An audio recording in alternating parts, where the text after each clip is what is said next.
To become a fire lookout for the U.S. Forest Service, you do not need any specialized skills or experience. Let me explain.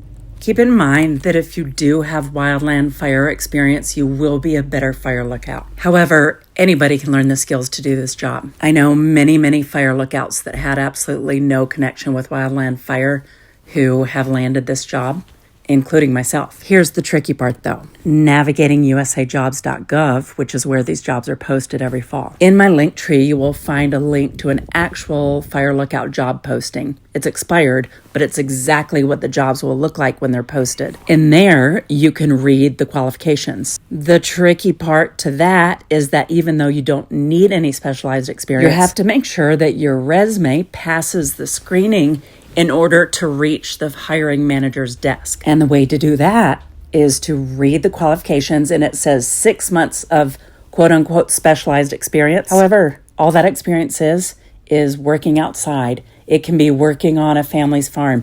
It can be camping. It can be volunteer experience. Anybody can beef up their resume enough to make it through the screening. You just have to be persistent and a little bit creative. I was able to get through the screening process easily because I had a lifetime of experience working outside. I've worked as a bear guide. I've worked as a farrier. I worked with salmon. I've lived in very remote places in Alaska. I've worked in aviation, on boats in Alaska. So being a self-sufficient person who's very comfortable being alone is probably the number one qualification. There's also a workaround to USA Jobs.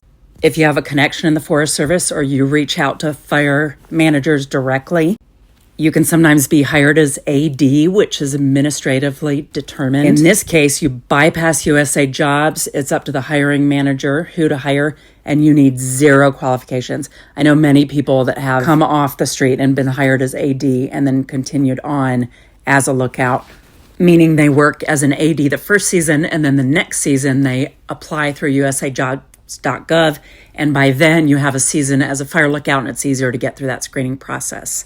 So I say go for it.